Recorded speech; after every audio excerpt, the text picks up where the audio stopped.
বিসমিল্লাহির রহমানির রহিম। পরম করুণাময় মহান আল্লাহ তাআলার অশেষ রহমতে আজকের শুভ সকালে আমরা আসছিলাম পাবনা মেডিকেল কলেজ অ্যান্ড হাসপাতাল এরিয়াতে বাংলাদেশ পরমাণু শক্তি কমিশন একটা প্রতিষ্ঠান হয়েছে।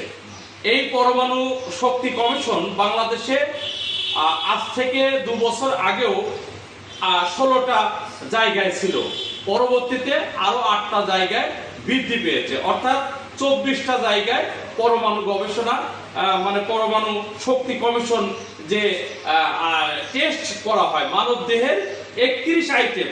আপনারা দেখতে পাচ্ছেন মানব দেহের 31 আইটেম যে পরীক্ষা নিরীক্ষা গবেষণা, এখানে ক্যান্সার টেস্ট করা থেকে শুরু করে সমস্ত কিছু পরীক্ষা নিরীক্ষা করা হয়। এবং এই প্রতিষ্ঠানটি এমন একটি প্রতিষ্ঠান যেখানে সরকারি অর্থ মানে বরাদ্দকৃত অর্থ দিয়ে এই টেস্টগুলো করা হয়। বাইরে এই টেস্টগুলো করতে গেলে দ্বিগুণ তিগুণ টাকা লাগে, কিন্তু এখানে করতে গেলে সরকারি বরাদ্দ মধ্যে আজকে এই টেস্টগুলো করতে হয়। আপনারা শুনলে অবাক হবেন যে যেমন আমার একটা কিডনি ডিস্টার্ব আছে রাইট সাইডে, ভিইউজি অবস্ট্রাকশন।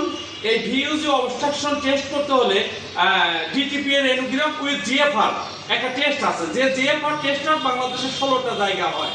তার মধ্যে আপনারা পিজি হাসপাতালে হয়ে থাকে বা মেডিকেল কলেজ হাসপাতালে হয়ে থাকে, তারপরে আপনার সেই ঢাকায় মিটফোর্ড হাসপাতালে হয়ে থাকে, এইরকম 16টা জায়গা হয়ে থাকে।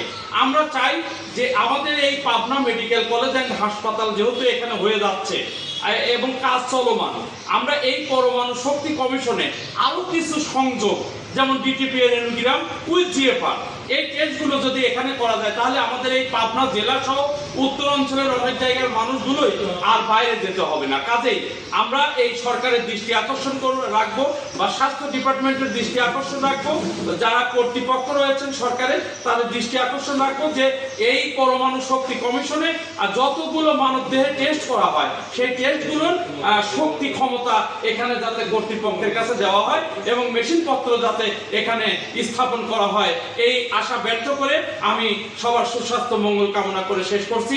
আসসালামু আলাইকুম ওয়া রাহমাতুল্লাহ।